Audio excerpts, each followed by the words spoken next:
Y'all ready? We're ready. All right. I need to put on my headphones now. Oh, you don't have to wear headphones. I don't have to. Mm-mm. 5, 4, 3, 2, 1. We have ignition. Strap in.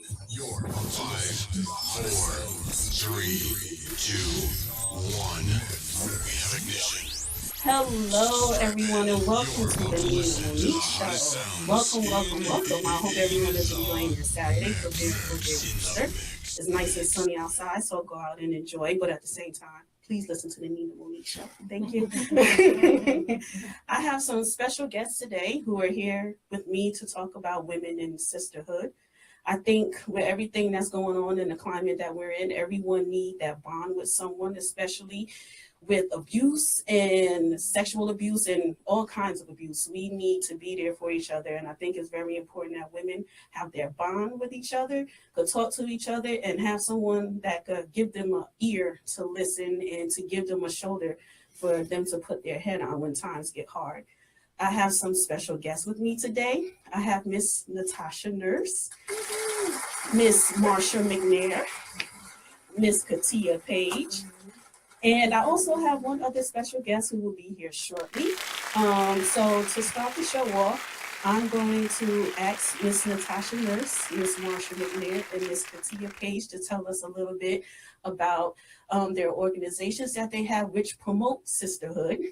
And I'm going to turn it over to them. Natasha, you can start. Okay, awesome. Thank you for having me, Nina. It's always a pleasure to know you, to work with you, to support what you're doing. It's exciting to be on the show. For us, me and Marcia actually are here for joint purposes, given our joint efforts. I will say I am a lawyer by trade and not into entrepreneurship.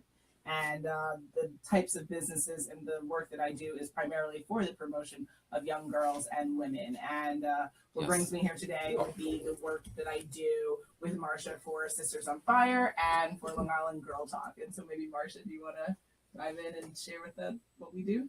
Well, sure. First of all, I would like to thank you for having me. No, here. I read your bio. I was like, go ahead.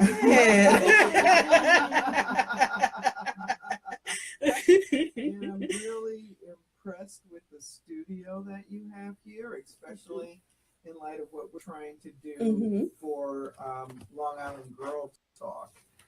And just to tell you a little bit about that program, Please as do. you know, there is a lack of diversity in Hollywood. Yes. And I've been noticing that for years. It's becoming a subject that people are talking about more and more. Yes. But even as they're talking about it, very little is being done about it, Yes. in my estimation. Yes. And so I'm not one to always complain. I rather think of solutions. And so I thought, what can I do to make a difference in this situation? And so I came up with this idea of Long Island Girl Talk as a way of encouraging girls of color to go into the television and film industry. And that's basically the goal of our program. We help girls create their own television show in hopes that it will encourage them to go into television and film. Nice. That's, I think, very important because there's not a lot of our faces. Our faces are there, but I think it needs to be out there even more. Yes. And also for me, media was my first passion, and it still is my passion. Because I always wanted to do something for people, give kids in the inner city a voice to tell their story, because in media, as we all know, they give one-sided stories and they don't always talk about why kids are doing certain things. And it's because of their environment. They may not have a lot. They're hungry. You never know. So it's like I always wanted to do something where I could give people that opportunity to talk and share their story, and to give highlight to women like you who do wonderful things and promote positivity in our community. So I commend you, and I want to say thank you for doing something like that, because it's very much needed. So I applaud you. I really, really do. So Well, thank you, because you're a real role model for our girls, because Thank they you. see that they can actually be on air, have a show that showcases positive representations of our community. And so what you're doing probably matters more than any type of academic program. They need to see that role model, and that's when they can embrace those possibilities for themselves. So thank you. thank you so much. Lots of love in the room. That's what, in my opinion, what sisterhood is about. Commending each other on their accomplishments. Yes. Especially with women of color. It's very important absolutely. because I love kids. I don't have any kids. And the things that I see on TV, I'm like, I'm scared to have them, because I think parenting now is 100 times harder than how it was when we was growing up. So it's like, I appreciate what you said, because that's what I always wanted to do, be an example for other young women in my community, to step up and not be afraid to go after their dreams. If they have a voice, speak up. Don't be afraid to do that, because your voice, your experience, and anything that you go through could help someone else, and don't let people silence you. So I greatly appreciate that. Thank you so much. To Miss Kim Love Jones. Hello, love.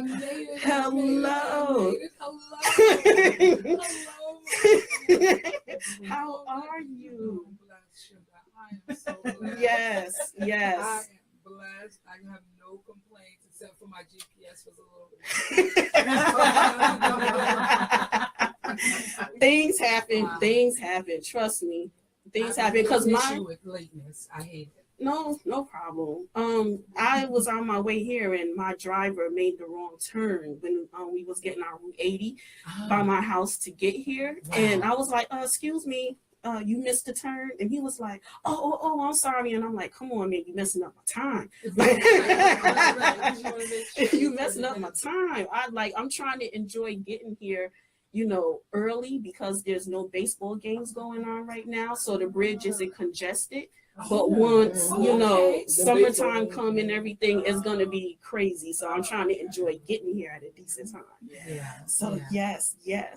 So Miss Kim Love Jones, during the introduction, I was mentioning how important it is to have sisterhood when it comes to being in relationships. You are a relationship coach, and I definitely want to get into how important it is to have that sisterhood, because we as women, we go through things in relationships. And being that it's sisterhood, fellas, I'm not leaving you out, but it's Women's History Month, and it's women and sisterhood topic today. So I definitely want to talk about how important it is to have that relationship with women who you could talk to when you're going through things in relationships, because your friends may see things that you don't see that's not healthy in your relationship. And when it comes to abuse, sometimes we as women, I love him, I don't want to leave. And, as a girlfriend, and like Katia said previously in the show, you can't always just intervene. You have to wait until they're ready to see what's going on. So I definitely want to talk about that with you. And we're going to hop over to Miss Katia Page, who is the CEO and founder of the lipedemaqueen.org, where she have a organization to help women with lipedema. All right. And I would like for you to explain your organization. The Lipedema Queen is for women who suffer from lipedema. Our main objective is to help women to be able to get compression garments, treatments, supplements. We're trying to get up enough money so we can start paying for surgery for the women also, because insurance doesn't cover the if you have Medicare or Medicaid, a woman getting the surgery done, it's not going to happen. And a lot of people are suffering. 17 million women in the United States suffers and goes undiagnosed, misdiagnosed because of women's obesity. And I'm also stage 4 suffering myself, so I know how easy it is to slip through the cracks. Because by the time I found out, I was already stage 4 in 2014. So it just shows you, and in the urban African American community, we're definitely the last ones to find out. And that's why I do conferences to help bring it to the lower income, Black, brown, and underprivileged people who can't afford to go to the bigger conferences where it costs more money. Right. So I don't want to have to turn away people who really needs to know this information, because guess what? If we catch it when we're young girls in our pre-adolescence, just could you imagine how much pain and heartache that young girl won't have to go through when she gets older? Right. So that's the main thing of it is to catch it early, educate, so that people will know and be able to advocate better for themselves when they go into the doctor's office. And also to know which doctors to go to, because to be honest with you, not too many doctors in the United States know. So What causes that? it's genetic, it's predisposed a lot of the time. My mother had it. And I think my grandmother had it, and my great grandmother might have had it.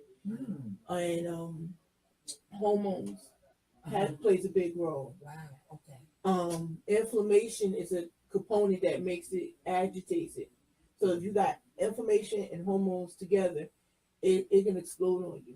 Wow. So like that's why it affects girls in their teenage years. because that's when their body starts turning over, and if you taking like birth control pills and stuff of that nature, that can send it off. Pregnancy, menopause, premenopause, Really? stress, because guess what? When you stress, your Right, hormones go crazy go too. up and down. So it's I so can attest to that.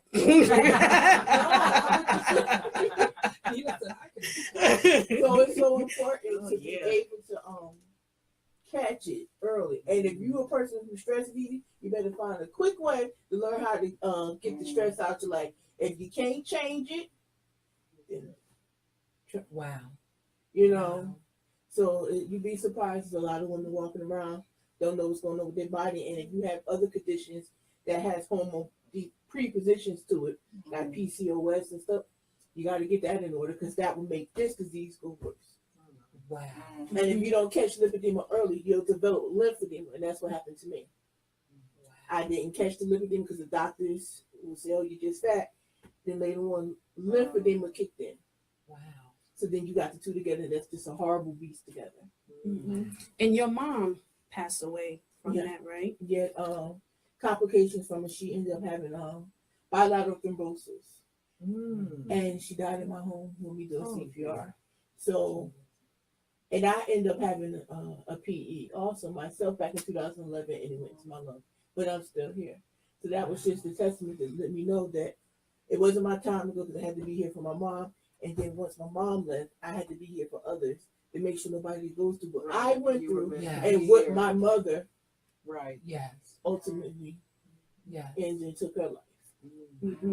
And through your organization, as you mentioned, you have the conference that you do Yes. every year, and also you had the Aqua Run, Yes. and also you did something I forgot with Sephora, where you bring women from your organization together, and you basically make them see that they are So beautiful. exactly. Yeah. Mhm. Because a lot of the times with this disease, because it destroys and it tears your body up so bad, you don't feel as good as you want to. And that's another thing that I always say, I don't care what you gotta do. If you put on a nice dress, you beat that face real nice, you'll feel good about yourself. If they can't say nothing else, so you're like, "Oh, you're big, yes, but I still look good." And you are. And you are. So I teach that to know, like, listen, okay, what you going through, still live your life. If you have to alter it because you might not can do certain things quite how you used to, still do it. You're gonna hurt anyway. Like hurt, and then you just have to rest for 2 days. That's what I do. Yeah. When I go too far, but you just have to pace yourself.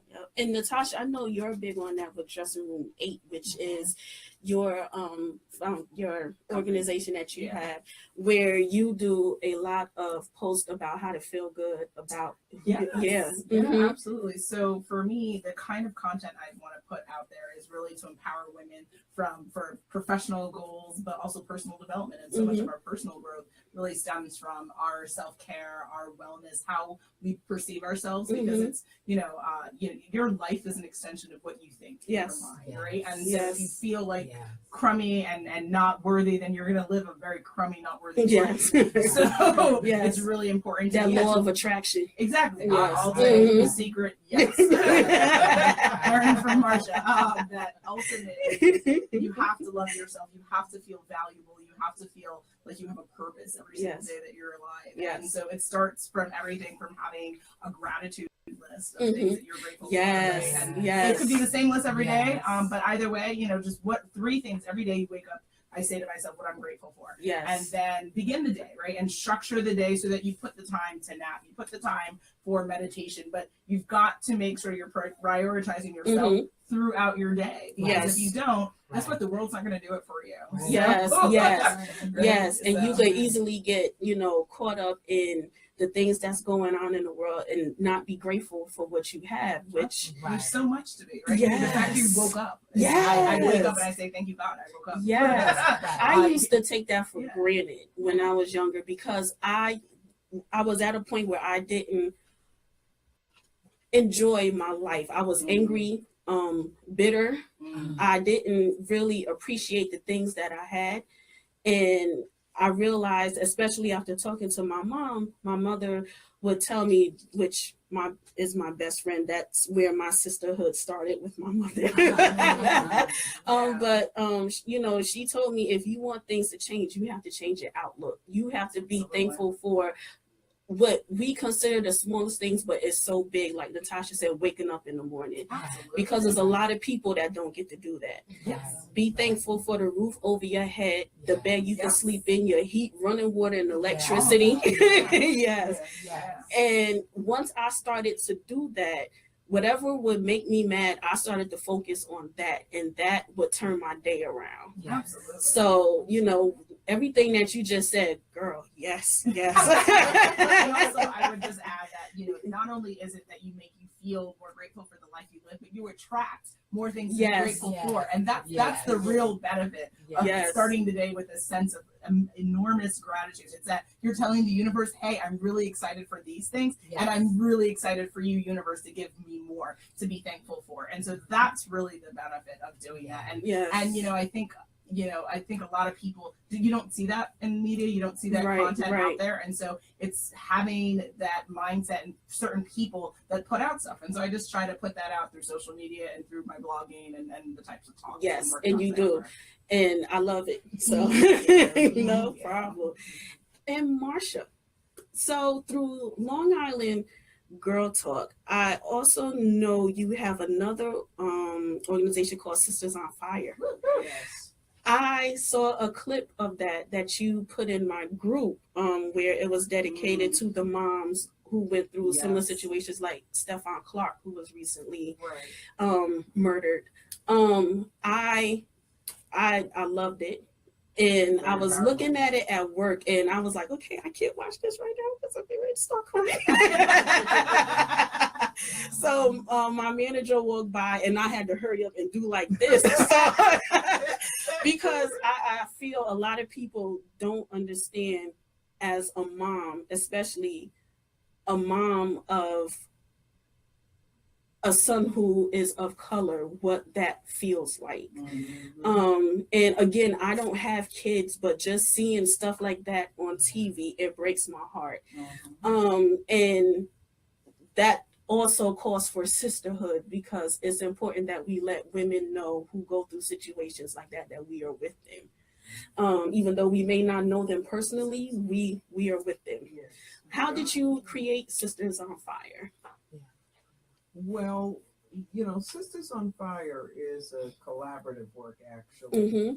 And so I'm the co-author of that along with Professor Anissa Moore at Nassau Community College. And we've been working there for many years and just been fighting against social injustice.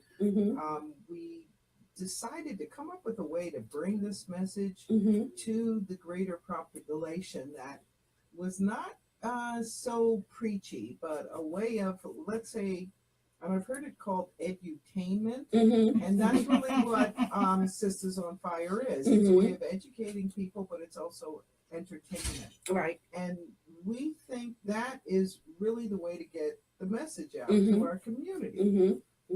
Instead of trying to get people to listen to a long lecture, why not address the same issue in a spoken word poetry piece? Right. Why not do a dance that Mm-hmm. represents the social issue Mm-hmm. that is at hand?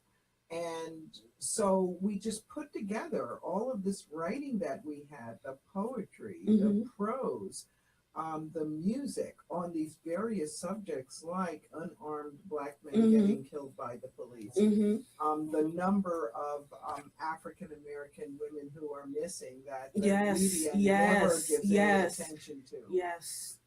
There are just numerous problems in our community. And we put it together as a play called Sisters on Fire. There is a poem by Natasha in the play called Black Beauty, so it's not all dark.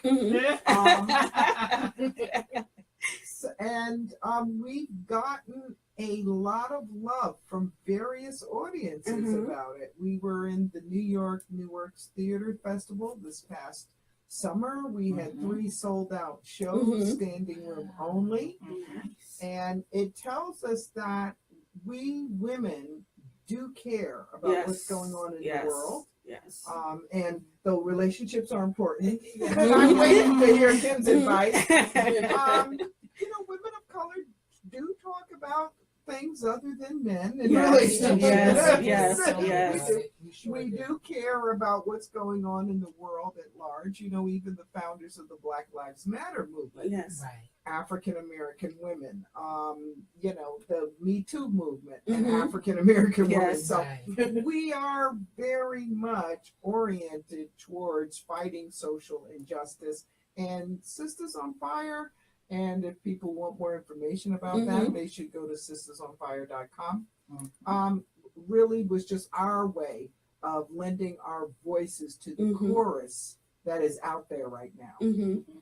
I love it. And also, I don't know if you saw, but we extended it because we're in I guess in the middle between our next production. And so we started something called Sisters on Fire IRL series, where it's all in line with the sisterhood idea that you're talking about by having a series where we feature actual sisters on fire in real life. And I'm grateful to be the host and to interview women from all walks of life. And they both inspire and just motivate me to just like burn more and do more and just and it's wonderful, and it's really been enlightening to hear so many women's stories and hear their challenges as a woman, as a person of color, and how they've overcome it. So it's been very exciting as well for that. That's what I love about having the Nina Monique show.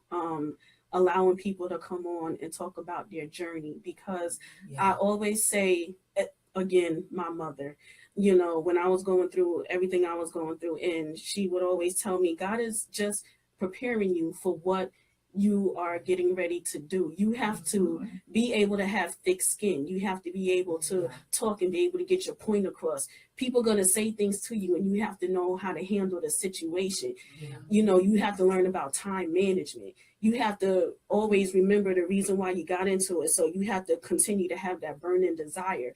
So everybody has a journey. And when I finally arrived with the Nina Monique show, I was like, I get it now. She wasn't lying. I see everything, coming to light.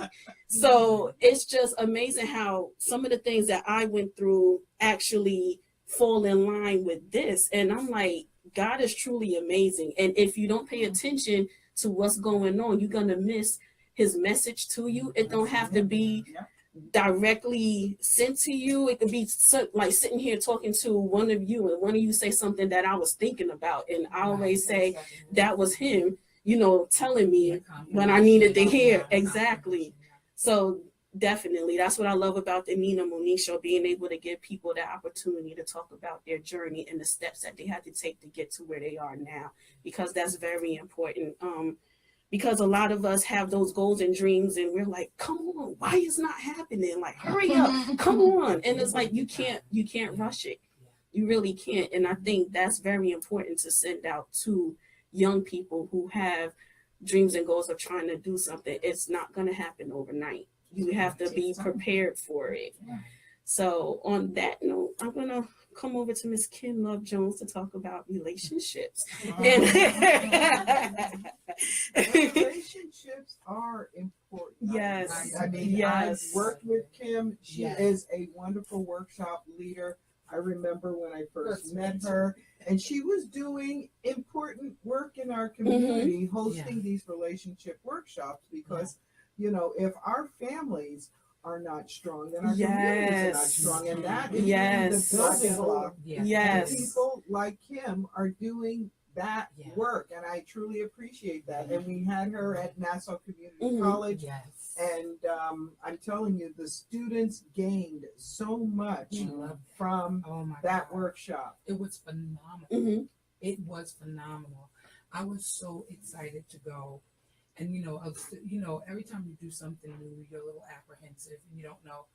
Well, can I tell you, those kids that go to Nassau Community College are absolutely amazing. Their thoughts, we were just like, it was like a big giant rap session. The whole common area in the building. And the kids were just phenomenal. I didn't even see the tape for that because I know somebody recorded it. I would have said that. It was just phenomenal. But I forgot what your original question was. Oh, tell us about that though, because I'm definitely want to hear. It was awesome. It was absolutely awesome. You got to hear how kids. And I shouldn't even say how kids, because it's not just them. It's the same thing that's happening to us. So it doesn't really matter their age because they're going through it, and what they're trying to do is to find their center. And navigate and balance it. So it's like, for real, for me, I cannot direct or do anything else. I've been a big fan of Charity Begins at Home, right? And so I made so many egregious mistakes raising my kids that I'm starting to get this thing, but I'm getting it now and they're grown. You understand what I'm saying? And so it's like you got to kind of fumble through this thing and you don't quite get it. But if I can be instrumental in helping other people see that there is definitely some core things that are going on in the home, the way we relate to our husbands, our partners, whatever it is, whoever you're, even your boss, when you come home and you empty out and you're having a conversation with your girlfriend on the phone. Right. You got to tell her about all of the stuff that's going on, and all of that energy and all that you bring and your reasoning and your ability to be able to take some responsibility or to settle yourself down so you don't bring that energy into your home. That's all a learning, it's all learned behavior, and it's a coping mechanism, and it's a way that you can learn to behave a certain way to help yourself to be better. You know what I mean? So it's not that anybody else is telling you, it's what spirit is saying to you.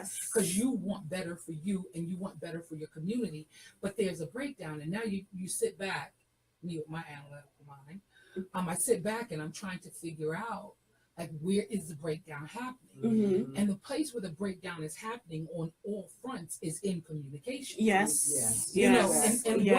And what we give out to each other and what we do and how it's perceived. So if I can get you as a relationship coach to change your mind about the way that you view the world, and even your little corner of it, it can change the entire landscape of a person's life. So that's the importance, and I'm sure Professor McNair was bringing to the table that I'm telling you, because we're lost, Nina. Yes. Like, you'd be like, oh my God, I really sometimes I don't want to shake the life out of anybody, but I want to shake them back to life. I want them to fully understand their responsibility and how they shape their lives. Yes. But don't you feel like people I find that for the relationships and failed relationships and family and friends that I come across, it's because people are choosing to be with the wrong people because they either don't know themselves well enough or they are ignoring the things that they know that they shouldn't be dating, and they're like, no, but it's okay. Because that's what I did. I ignored the signs. And I got caught in that. Can I tell you guys something? I just had this conversation earlier today. I'm not kidding you. And I think that those are the absolute right relationships. The wrong ones? Why? You know why? That sounds crazy, right? You know why? Break that out. Yes. You know I'm finished. Tell you about it. Yes. Thank you, deserve it, baby. I'm so silly. Y'all can- The reason why that is because you will never discover your true authentic self. And you'll never quite fully understand until you've been through something. Yes. Yes. Yes. So, Yes. and so Yes. we can come up with the fairy tale of what we want, that life thing. Oh my God, I want this. But relationships, and the reason why we have them, there's a few reasons, but here's the primary two, is for procreation. Yes. Right? Yeah. And because we are supposed to learn how to love. Yes.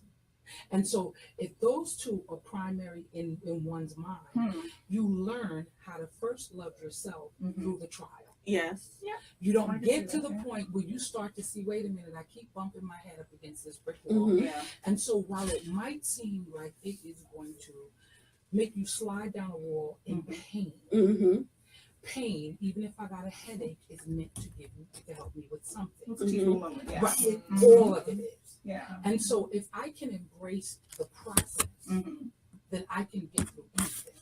And so what a lot of people don't do is embrace the process, because a lot of people believe that they're not supposed to go through anything, but it is when I am in my darkest times, the seed has been planted and I start to grow. Yes. That's when I start to grow. I mean, Yes. I don't know. I guess for me, I met my husband and co-host of Woken Free at the age of 18, and so I was fortunate enough to not necessarily have those gut-wrenching sliding down the wall scenarios that you're mentioning. Yes. But for me, I don't know. I guess I'm not a fan of pain, and I don't have a high tolerance. So when I was thinking about finding a mate and a partner, I really was very strategic in what I wanted, and I saw and I looked at what my dad and my mom and all these people, and I said, those are all things I don't want. And so when I was very strategic in my hunch, so that I don't have to slide down and cry and and so. But I understand what you're saying. It just seems like a hell of a way to learn a lesson.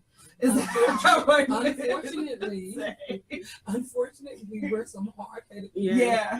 And we don't, and here's the other thing. We don't really fully embrace this idea. We think that, so every time we get into a relationship, we get angry when it doesn't work out. We don't allow people to be free. Right. That's true. Right. And so you come into this, to most people, not everybody, come into a relationship with a mindset of, I want to be in this relationship because I want this from a relationship, right? When the truth of the matter is that if you come into the relationship to serve and not be served, now you're creating a whole nother dynamic. Other people are free to be who they are. Now imagine this: if every time you saw me, Nina, I'm your girlfriend, we hanging out, we doing our thing, but every time you saw me, I preferred you over myself. What dynamic does that create? That makes Nina then say, Kim is always looking out for me. I want to make sure that I am giving to her on the same level that she is giving to me.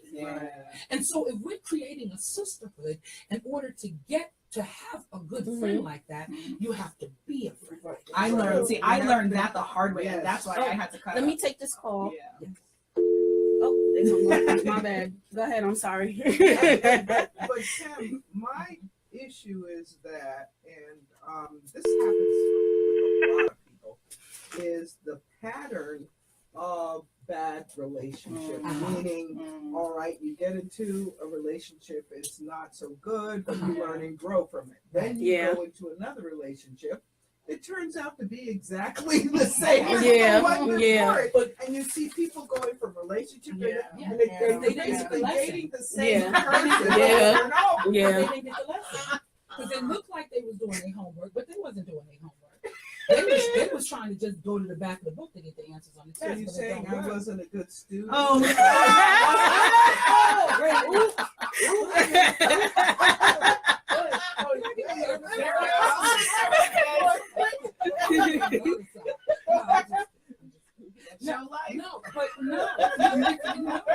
It's true. Because I kept wondering, let me tell y'all, it's not anything I read in a book. I'm living this. I've lived this. And that's why I speak with such passion and conviction and a deep knowing. Because I knew that I was a common denominator in all of my relationships. That's very true. And so, You're right. It can't be everyone else. It's you. Right. You're Chicken Little. Yeah. Right. Chicken Little. Yeah. Chicken Little. Right. So that's how I finally, because you know what I equated to? I tell everybody this, when you're in kindergarten and you go to kindergarten and then your teacher gives you your colors and your numbers, maybe 1 to 50 now. I don't know. It's been a long time since I've been in kindergarten. Yeah. But, you're learning all of these numbers, learn your primary colors, and you go through this whole process. And then at the beginning of first grade, to make sure that you got the lesson, the teacher pretty much for the first couple of months of your first grade experience goes over what you learned to make sure it's solidified in you over the summer. Yeah. Right? You got this thing. Do you got it? And then right after that, here comes a test. Let me test you in your ability to, in your abilities. I want to see if you can get through this part. Yeah. And that's how I view life and the different levels that we get. Mine, I heard you. I know you listening. You just heard what Kim said, right? Because that's everything you be telling me. So. While you talking, I'm like, oh my God, that's what my mother told me. That's what it's about. Yes. That's really Yes. what it's about. Yes. And that's why I talk to a lot of people, so I don't want to impede the process, or make it like the process was easy. It was hard. It's hard. Like I say to my brothers and sisters all the time, I say, I don't want to fight. And I tell my nieces and them that all the time. They go, well, Auntie, that's good. I said, no, but you know how much work I had to do to get to this point where I surrender? Yes. That I understand that I have just got to go through what I have to go through. And I don't have to be, what do you call it? I don't have to be afraid, right? I can do it boldly and then learn the lesson and say, okay, I got it now. Yes. Yes. And then run again and just run again. And I don't want to keep running into the same brick wall. Of course, nobody does. But if I got the lesson, I won't have to repeat that grade. Right. Because I've been in the third grade a long time. I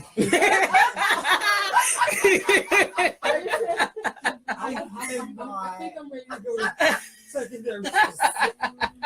The third grade. Very interesting elementary experience.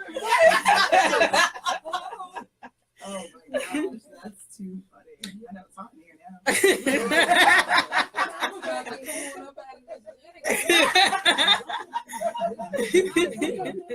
You want me to tell Cruz turn the air on? Why not? Cruz.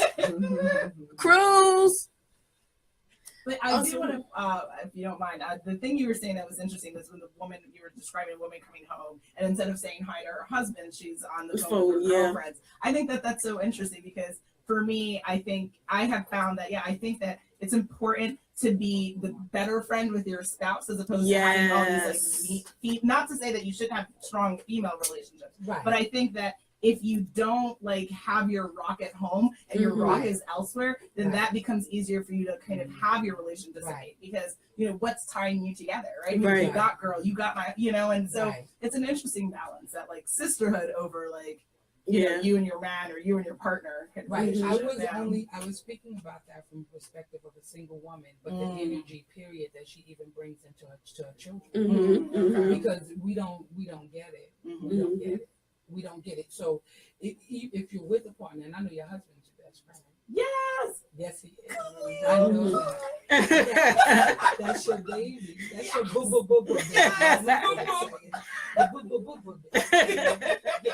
So I get it. But a lot of times, even with that, and a lot of women are trying to figure out what's wrong. Why can't we're all these wonderful good men out? But they don't understand that the energy that you just said it. You were so eloquent that you put it all out there. Could you turn the air on? Being grateful, having gratitude, see the one controller mindset, just that calls more of that into your life. And a lot of times, women don't understand and they don't realize that. Even that is. Thank you, Cruz. Right. Yeah. Just the energy, and then your kids grow up and they got bad energy because they. Oh yeah. I'll never forget the day. Let me tell you, my son is 25 now. That's his heart. Tell him enjoy that. Them years go. I hit 25. I was like, what? He was carrying on. He had to go take a test, right? I'll never forget this, clear as day. And it was an important test for school. I can't remember. It must have been 11th grade. It's SAT something. I forget what it was. And I had stopped waking him up for school from the 9th grade because I was like, that's none of my business. At this point, right? And he got up and he was so angry. I didn't wake him up. And he was getting to the point where he wouldn't tell me stuff that he had to do because if I woke him up, if it was something really important, right? Yeah. And he didn't want me to say, get up, you got to be up at 6:30, that kind of, don't tell him what to do. He's got it. Gotcha. And then I had pulled back because at this juncture, he should have it, right? Yeah. Yeah. Okay. So I'll never forget this morning. He was scheduled to go take his SATs or something. Yeah. And he woke up late. And he went into the bathroom and he was so angry. I'm telling you, he was so mad. You're gonna woke me up, And then he stopped talking to me, but he was fussing. I mean, he was fussing. And I heard him in the bathroom. He went to his little rant. He wasn't talking to me, but he was just so angry. And then I sat inside of my bed and I was like Kermit. I was sipping my tea. And I was like, this is quite interesting. And I started, seriously, because I said, God, I started praying. I said, God, something's wrong with my son. My son is really, really crazy. And it almost in an instant, God said, he acts just like you. Aww. And I was like, uh-oh. No, it's quite hilarious. Yeah. Because I remember while I'm all together now, I remember when there was a period in my life that I used to walk through the house and rant. And Mom, that sound familiar? How powerful that is, not only DNA, but you're talking about environment. You're talking about the energy you're putting out. You're talking about all this stuff. This is before I found my Zen. Yeah. So it's okay. It's okay. I'm okay with him being. I said he gonna go out of the right, God. I He'll get better. He'll get there. It's gonna get better. And so I'm learning to trust his process. It's hard. 25. He's got time. Yeah. Yep. Yeah. He's all right though. He's gonna be all right. Shout out to him. Yeah. He's gonna be like, Mom, I'm gonna kill you.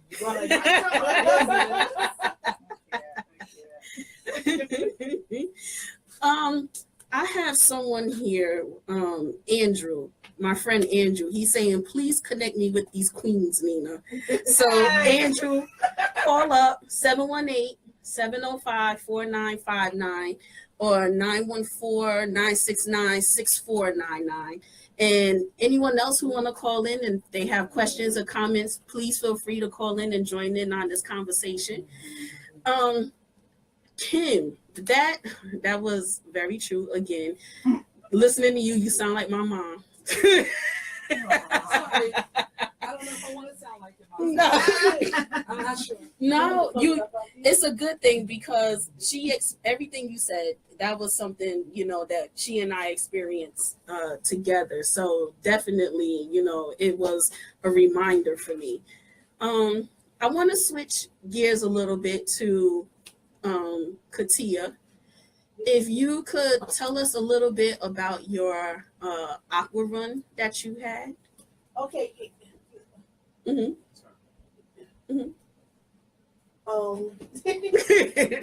is very interesting. You guys don't need to know. But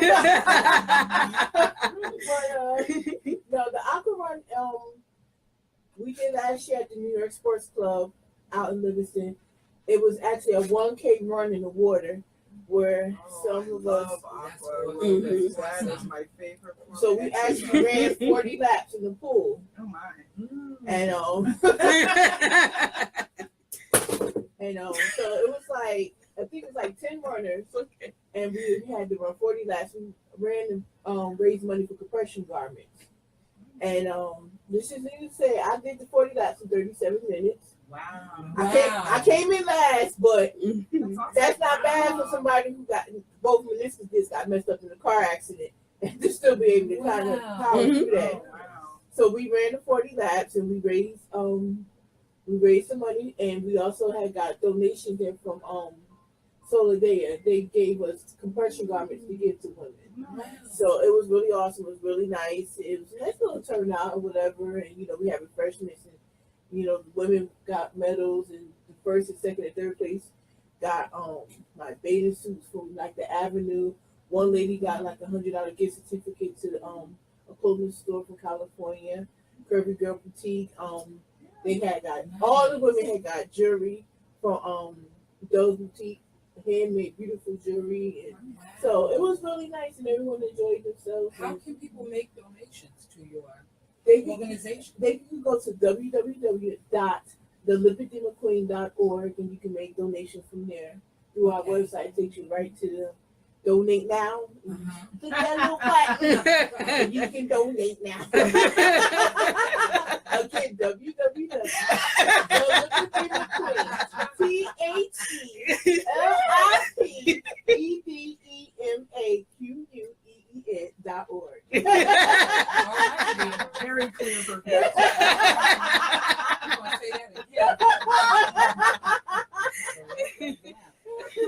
But it was really awesome. It was fun, and we try to come up with different ways. Everybody said, "What's an aqua run?" It's when you run in the water. Is it easier to run in the water with lipedema, or why did you choose that? Actually, it is easier for us to run in the water, and actually, water for people who has lipedema is actually good because it's like natural compression. Yes. So it actually is good, and thank God.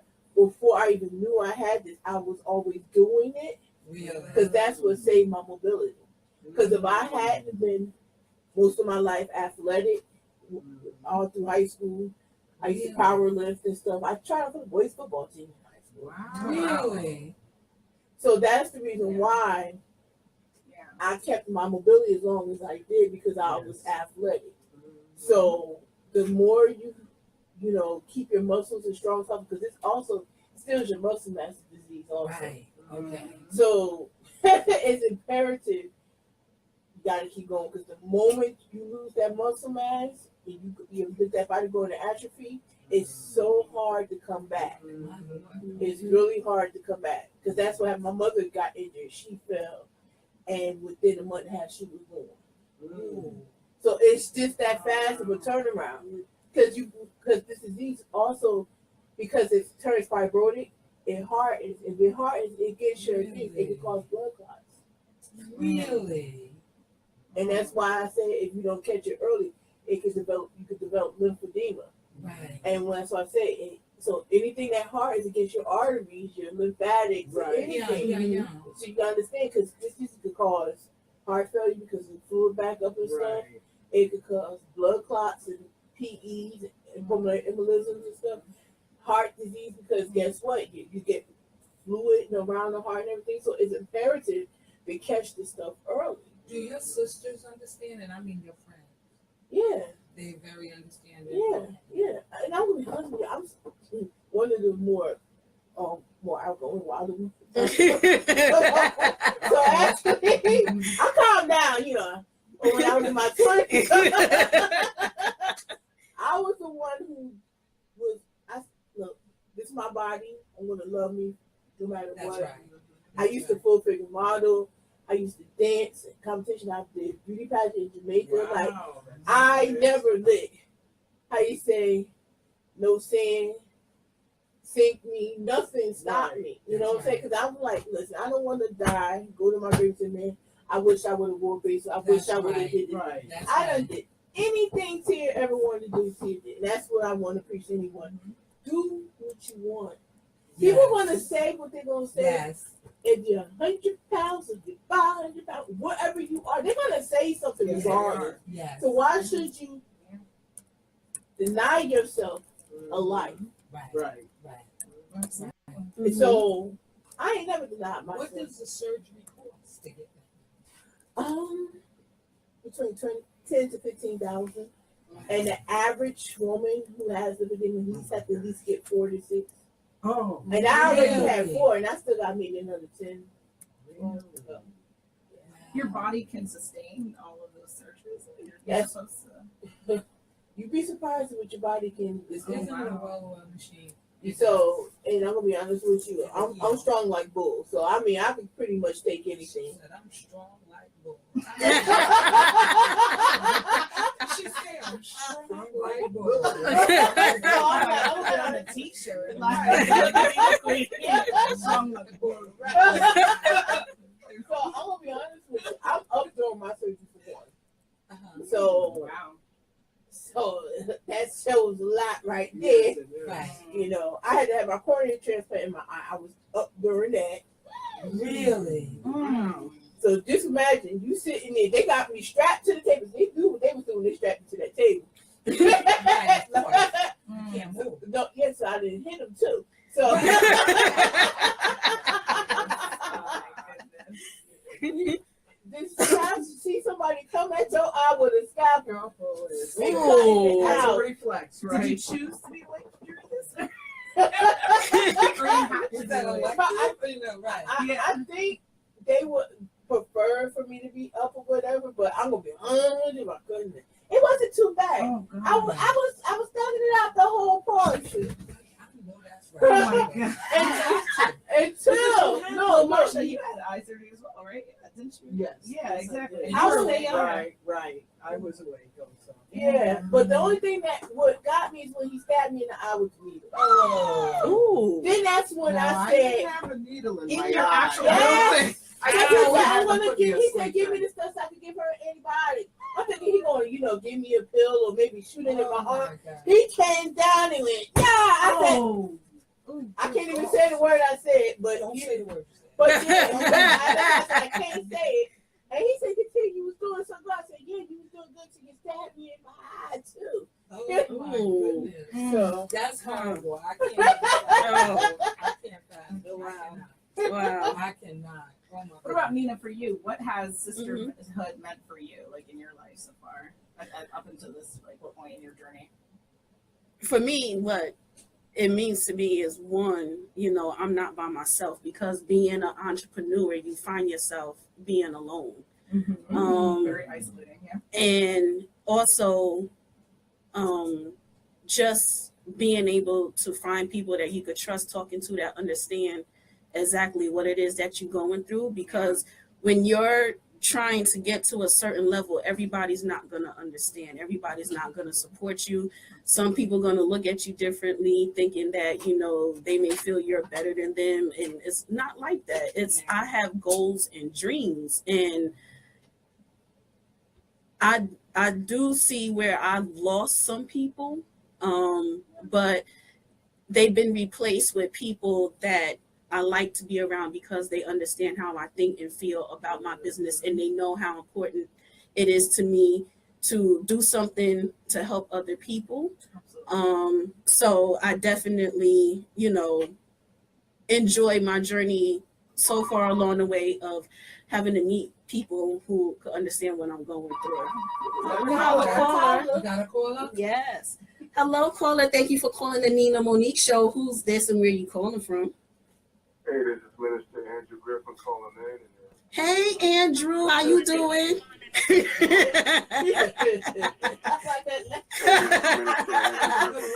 How you doing, Andrew? Thank you. Bless you. Thank you. I'm doing fine. I'm outstanding. God bless you all. But one thing I want to say, I was listening to the conversation. I was so intrigued by it. But one thing I want to say, I'm so proud of my sister Nina. There's a lot that I want to say to you, but I'm just Thank so you. proud of what you're doing. I want to encourage you to keep going. I believe in my heart that you're the next Oprah. You just don't know it yet. You just don't know it yet, but you keep praying, you keep believing, and you keep working hard and doing what you're doing. One thing I want to say, I've been listening, and you all have deep testimony. And one thing that I want to express to you, that you all are channels of living water, because you're in a position to give back to other people. And that had to happen because you had to do things that you had to go through in order for you to grow in grace. Yes. First you grew in grace. Yes. Now you can show grace to other people. This is the conversation. So because you've been brought out, now you can bring somebody I else. would like to express. So I thought that was a key thing. We've created just listening to the conversation, just sitting back. But one piece that I would like to express, where we've gotten to a place where we've people created think a it's kind of uncool to culture, read, uncool to study, uncool to research, anti-intellectuals, uncool where to we've gotten to a place where get deeper in your face. people think it's uncool to read, uncool to study, uncool to research, Right. uncool to particularly with the get young deeper players. in your face, I think that what we we just have got to now a point that we just succumb to the norms. We have a lot, And matter of fact, particularly with the young queens, I I think what should happen now because is I believe that we have a lot. it's And matter of fact, I'm gonna say this: for I'm women supporting Gail Cheney to say, you know what, we are and here, Mr. Keys we for are North, powerful, because I believe just as that much it's a place only better. now And the for reason why I women say that is to because say, you know what, we are here, it's we are got to a point powerful, now we can do where just as men much are as you can starting do, to lack only better. And the reason why I they're say that starting is to take on because roles and get in positions it's where gotten to a point now it's where not men are starting to lack or integrity. kingdom agenda led. They're starting to take So, on roles and have get in women positions where been there it's not throughout all this kingdom time minded that or supported the men, not kingdom only agenda in the led. home, but outside of the home. So But then we you got have women who So it's been the there women that raised our throughout children. all this time that It's the support women the that man, not only in the home but outside of the home, ministry but never church got any functions. credit. And if So you go to some of it's these church the women functions, that raise our it's the women children. who run. It's the women So, that at go, what point are we to the men's ministry a place church where we can functions. recognize our And if you go to some of these church functions, you've been there it's the for women who us. run. Be there for you. So Right. at So, what point are we going to come to what I would like to a say place is where we can we recognize have a our lot of points and say, young you know what, that are you've coming been up there for us, and let's be there for you. started to believe So, in the wrong example. What I would like to say But is the way you can we change have a that lot of young dynamic brothers that are is coming up with the young and sisters, what you can starting say is, to believe in the you have wrong the greatest example. discretion in the world. But the way you can change that And what I dynamic mean is with the it's young good sisters, what you can say to is say that you if have you the wanna be greatest with me, discretion in the world. you have to go to school. And what I mean is, I don't want to hear nothing about it. embed them, Right. I don't want to hear say nothing that about what steps you if you want to be with Wow. me, you have to go to school. What block you I don't want to hear nothing about it. If you want to be with me, I don't want to hear nothing about what steps you let's rap. take it back to where I don't want to it hear was a nothing point about where what a block different you rap. world. Let's take back that show. If you want to It be was with me, cool to wonder, like, when I mean, let's just take it back to we wanted to where see it what was a college point where we were going to go. a different Yeah. world. Let's We take it wanted back to go to house. It was, Yeah. you know, you Right. to like when you come to high school, Right. that was we wanted to see what college we were going to go to. and You wanted to go to House. Howard. They were trying to create You know, you wanted to go to North Carolina University. Yeah. but That was the big thing. What college are you going to go to? And this is what the culture they were trying to create. Somehow we deviated from that. But this is what we need to bring back.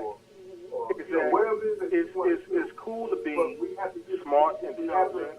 It's cool to be the next scientist or you know, whatever it is that you want to do. But we have to shift from this mixtape culture. And the reason to do it, the best way to do it is to have the queens, if you embed them to challenge the brothers, to say, if you want to be with me, if you see all of this, you have to, I want to see where are you working at? What kind of investment do you have? That's the only reason why we Because that's the only way it's going to shift. And I'm going to tell you, men are motivated by women. That's the only reason why we're trying to get the finest car. Let's be real about it. So we be real about it. That's the only reason why we're trying to get the finest car. That's the only reason. We're not really looking to a home ownership. We're not looking to home ownership. We just trying to move out our mama's house. That's the truth. So if these are the frivolous things that we are motivated by, think about it. If our young queens would challenge them, if you would teach them to challenge them, to say, okay, you know, you cannot be with me unless you have these principles are not vetted early. You know, why give me a child, but you not willing to give me a ring? So if these principles are not vetted early, situation. They're going to grow up with the wrong If they're saying their mother, so if if she doesn't have a husband, okay, or if she has, you know, if out it's of a her single life, parent situation, and if they're saying their mother, that's the one if she doesn't have a husband, or if she has men in and out of her life, you have if one she sees men abusing her, then then that's the only thing that she's going to reasonably so expect. if you grew up in a broken home, So what you happens know is how to run a you broken have one generational curse that's going to be passed down to the next. you know, if your So mother, if you grew up in a broken home, operating you're only going to know how to run a broken you home. only going to operate in this function. So Right. if you So see, the way to break that, you know, your mother, you know, whoever it was operating in you this have to function, invest in them you only going to operate in of this how function. themselves. So the way to break that chain and to break that curse and to shift it, Look, you have to you are more invest in them powerful Yes. of how to You are the live most powerful. and live properly. Yes. But you have to That tell king our young can't queens move this: nowhere look, you unless are more you do. powerful Right. than you think you are. So, That's right. You are the most if powerful you invest piece that on the and you give chessboard. them That king message, I think can't move nowhere you would see a shift unless in you the move. tension on men because now they sound like, oh, So you know, if now you it's not embed about that you and going you out give and them buying a car. that message, It's not I about think you going you to would see a shift and You a know, change in our I men want because her. now they're trying like, oh, you know, now it's not about me going out here buying a car. It's not about me selling some drugs and having the I money. have to be, You know, if I want her, I have to show her that I'm truly a man. I have to actually bring that culture finish back, school, continue then you'll school. see. I have to be lead her in prayer, be the first one. Once we bring that culture back, And I think then you'll see the key thing is our society from grow. listening to a lot of And conversations. then we could begin I to think heal that's each other. important. And I think the key thing is healing from listening to a lot of we conversations. can truly heal each other. But I we think can't that's get to in the next order level of grace. for a lot of We our cannot people. go on God, and we can't do it. And I believe once we start doing that, unless we want we can to, truly heal each other. But we start can't get to the healing next each other, level and of that's the grace. proper way to do We it. cannot go on God, and we I can't do the things that He's calling us to do unless we're going to start healing each other. And that's the proper way to do it. And I just wanted to call and encourage them and join the conversation. You know, hopefully I can connect with you. I'm stepping out on faith. I'm starting my own outreach ministry called Combat Engineers of Christ. Pray for me. I don't have all the resources, but I'm being obedient. I'm going to do the things that God told me to do. And I'm glad I listened because I believe I can reach out to you and we can be stewards and we can be Thank you. Thank you. You know, I think Nina is going to be my designer of some of the things that I want to do. And Let me tell you something, man. You have the brightest glow. I'm so Thank you. proud of my sister. I can I can give her the biggest let me tell you something, Nina. You have the brightest glow. And God is going to do And I'm praying for you. Okay, and I want you to keep going. I want you to keep doing what you're doing. Keep smiling. And God is going to do some good things. Thank you so much, Andrew. Keep believing. Thank in you, Him. thank you, thank Stay you. faithful. Stay obedient. Stay prayerful. And stay careful. You too. Bye. Next time. Bye. All right, ladies. So Have a yes, good rest of thank the you, day. I have Andrew. a couple of Yeah, go ahead. things to say about that call. I Go really ahead. appreciate that call. But I also think we have to recognize as a people that we're living in a racist society. Yes. And often we take Yes. this position of we're actually the victim, but we're blaming ourselves for a lot of this. So, for instance, his recommendation, yes, we should all be telling children stay in school and go to school, but we have to address the issue that our schools are substandard. Yes. And that was set up that way Yes. for Oh, a that reason. from the beginning of the time. Yes. You know, we The beginning of the time. To train the sheep with Right, not leaders. Yeah. right. Because there was a time, and because I've also taught African American literature, I know this, that we were self-taught. We weren't allowed to learn how to read and write. And so when we could read and write, we basically taught ourselves. But let me tell you, when you read some of those slave narratives, there are people who have doctorates that could not write that well. All right. This is during the 18th century, people who, again, had to learn on the down low how to read and write, had to teach themselves, and yet they were able to attain that kind of level of writing. It's absolutely amazing. Yeah. So we know that what we are capable of, but we've got to understand there was a tremendous backlash against us continuing with using education to move up in the world, because they saw at one point that it was actually happening. Yes. We were Yes. becoming entrepreneurs, that we were owning stock. You know, there was a Black Wall Street. They saw the progress that we were making. And so they did everything they could to stop it. And it is still going on. It's going on where we have unarmed Black men being killed by the police. Where our schools are substandard. So we have to also understand this, that it's, yes, we do need to take some responsibility, but we also need to hold this whole system accountable for what it is doing to us, because it's making it it's making it extremely hard for people to survive. I agree. And then it's compounded by a media which celebrates thugs, celebrates hoochie mamas or whatever. Right. But that's what we call them. And so you have kids who are being brainwashed. Yes. That's why they want the mixtape. If they look on television, that's what they're seeing. And so they're not seeing the Black scientists. They're not, and we have Black scientists, we have inventors, we have architects. They're not seeing that person on television. It's funny that you mentioned that, because earlier this week when I was getting ready for work, I listened to Power 105.1. Actually, it was last week, and they had Erica Alexander on there, who played Maxine Shaw on Living Single. And she was talking, they wasn't calling her by her name Erica, they was calling her Maxine Shaw. So they was like, we're sorry, but that's what we're used to. And she said it's okay, because even after all these years of doing that show, people walk up to me and tell me they went to law school because of Maxine Shaw. They had friendships. They had strong friendships because of what was represented to us on Living Single. And for me, it's funny because last night I was looking at Living Single with my mom, and all the characters from Regine to Khadijah to Maxine Shaw, Kyle, Overton, Sinclair, all of them, I was like, I can relate to every last one of them, especially Khadijah. Rest also Queen Latifah.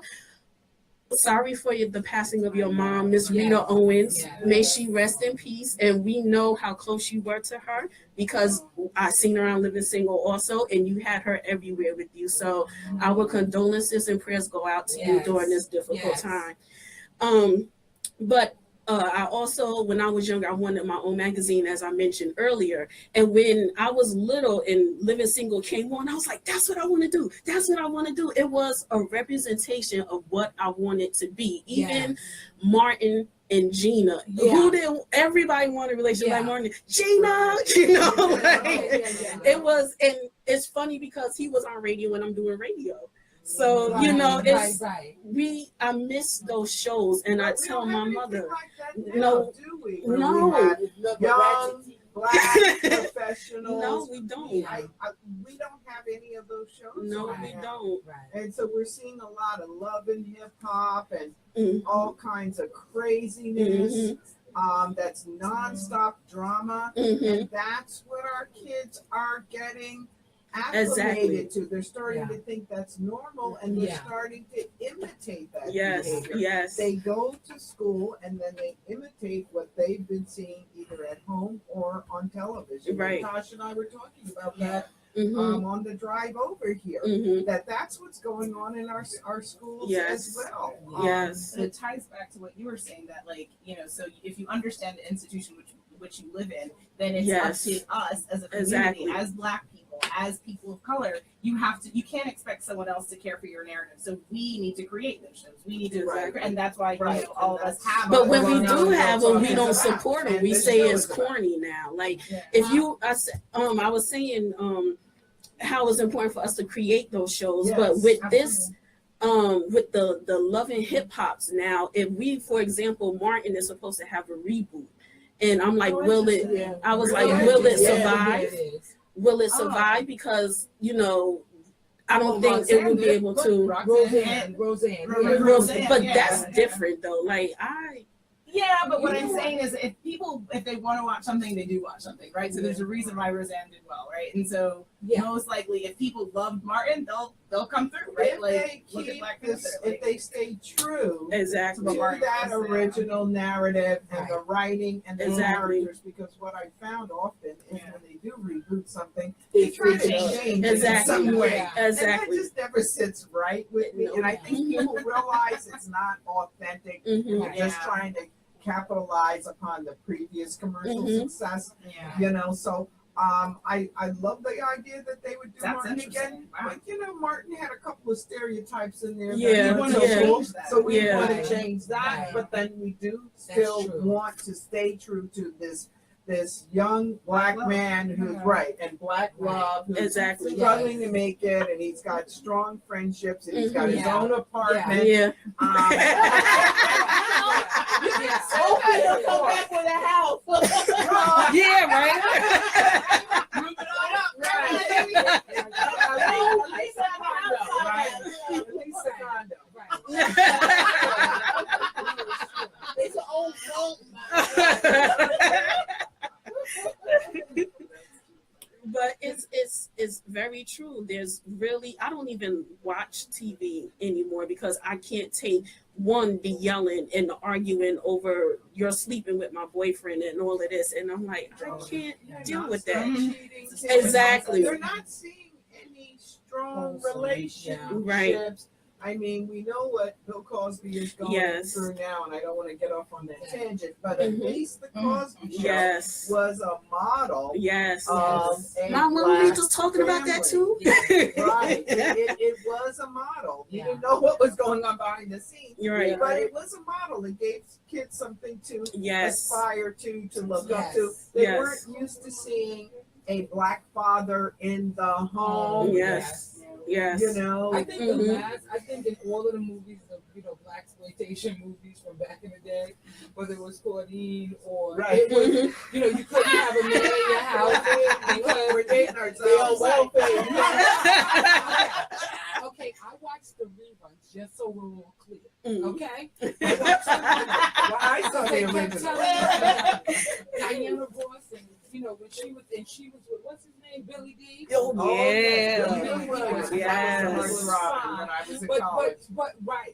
he was fine. Y'all know Billy D. But the thing is that even then you couldn't have a man in your house. You had to hide the remember? You saw public assistance back in the day. The way welfare was set up is, and because my mother and my family was on welfare very briefly, but they would do home visits in those days. And if you had a man in the home, you were kicked off. But you could not. They still have it like that too. In fact, it's set I know up people that's on welfare that have to go the black family. It really was, because in that same breath, and you know this, they were giving farmers land. So, and they were paying them, giving them money to go out and farm the land, and they were not breaking up that family. Right. Go ahead, girl. And it's funny, but it was right, and the government was giving money and paying them to move out west and giving them so much acreage. But we're still waiting on our 40 acres. And that is an offer that will not but be they were satisfied. giving them away, and they were paying them to farm the land. And they weren't breaking up their families, and they could have as many farm hands as they wanted, all kinds of exemptions and different things going on. Oh yeah, right. Oh yeah. That's why we have to build our own Wakanda.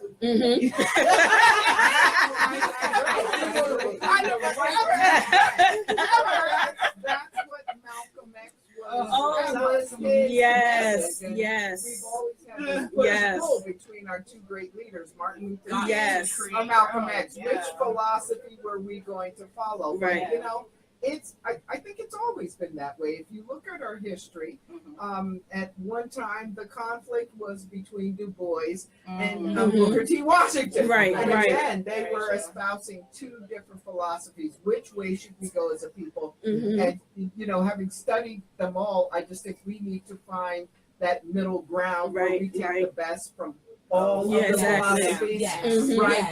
That's what we need to do instead of saying we're just because we're talking economics. There's more to life than economics. We're talking about the importance of relationships, and getting along with people.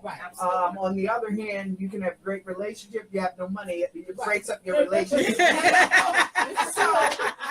we gotta find a way, like I said, to take the best from both sides. Yes. And you know what I found?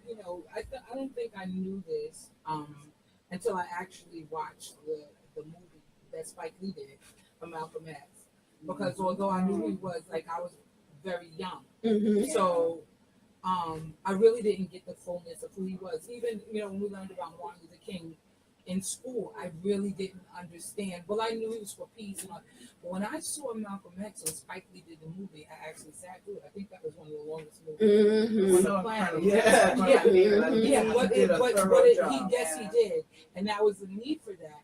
But I think I didn't even know about Malcolm X taking the pilgrimage over to see that there were not just that there was not just Black people or people of color, but that over there they were all shades. Right. And so I think that the racism issue, and this is why I'm bringing, just because of what you said, introducing two philosophies. If you hate me, then you have to hate yourself because we're all connected. Exactly. Yes. So, so we can take from Malcolm and understand our brothers, and we can also walk in peace. I love you, and I'm going to be there for you. I'm gonna support you and encourage you. But that again, charity again begins at home. Yes. I got to get my community together so I can spread my message to the world. Exactly. Right? Yes. We can take a little bit from W.E.B. Du Bois, and we can Malcolm and Martin, and and the whole. You have to be open to that. I think that's the issue in our community. There's clearly a lack of unity amongst us, right? Because we are dealing with institutionalized slavery, we're dealing with colorism, we're dealing with poverty, we're dealing with all these systems that don't allow us to have the moment to reflect and think, well, what did W.B. Du Bois do, right? Instead, we're like, oh, I'm running between my 3 jobs, I need to pay, my bills, my kid is hungry, right? So we're in such a just despair and survival, right? And so it's a privilege to think and reflect. It's a privilege. When you have no sleep and you're working and you're, it's like, did everyone see that Step movie in Baltimore about the girls? They're in this charter school, and it's a school designed to send all of them to college. And I didn't even know that in Baltimore there's people who don't. The kids don't even are able to get food every day, or they don't have lights and all these things. And so it's you're telling us to dream and to hope and to see the future when they can't even see past the end of the day. Right? So they don't know what it takes. And that's what their future's gonna look like. Right. And how can you really dream past when your stomach hungry? When you're hungry, and you can't see. There's no lights in your house. How am I gonna study? Exactly. There you go. So I'm like, it's a lot of different. The basic needs got to be fulfilled before. They have to be met. But I think that's gonna the save, no one can save you, but the community and the unity. We have to, as people, have to figure out when we've had enough. Especially right now in this climate that we're in, is very important. Clearly saying they don't give a damn. Exactly. When you call your shithole country, all sorts of different, that is a clear red flag, guys. People he just told do not care. Exactly. About him. He says what people have been thinking. He that's right. Exactly. He just says they don't care. Right. That's what I'm grateful for. I was going to say that. If this whole entire thing in the United States is happening now, did anything else, it showed us who people really are. You know what really stands for. Right. And you cannot, and the truth of the matter is, it's only about 32% of Americans, right?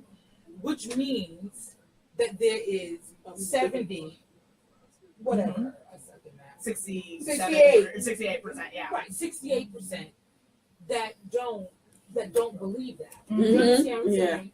But here's the thing: if I get to see who people truly are, that's how we begin to stamp that out. Absolutely. Because people are now forced to take a look at themselves. Yeah. And they have to reconcile them. Yes. You know what I mean? Yeah. And even us have to reconcile how we have a problem with people who are darker skinned versus Colors. Yes. Right. We can't get past it. The fact that we as Black people look different is not a way to segregate us amongst ourselves. We've got. I'd be so amazed at that. I'm like, is that much of that's? I don't. Listen, that brown paper bag. Oh yeah, I know that one. Yep. But then how do we? I mean, really? Because do we really embrace ourselves? Do we really love ourselves?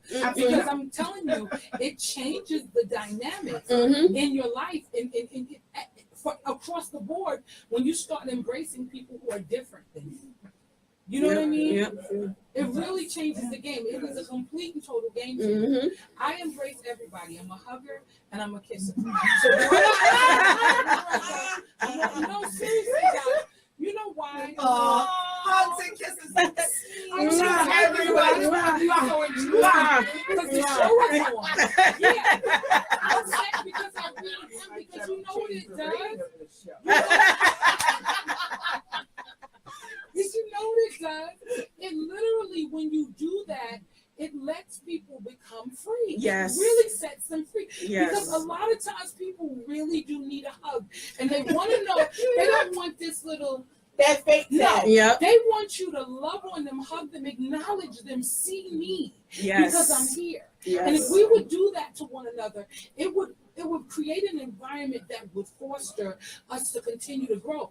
Because like I said before, Nina, every time I love on you, there is something that is going on, whether you're consciously aware or not.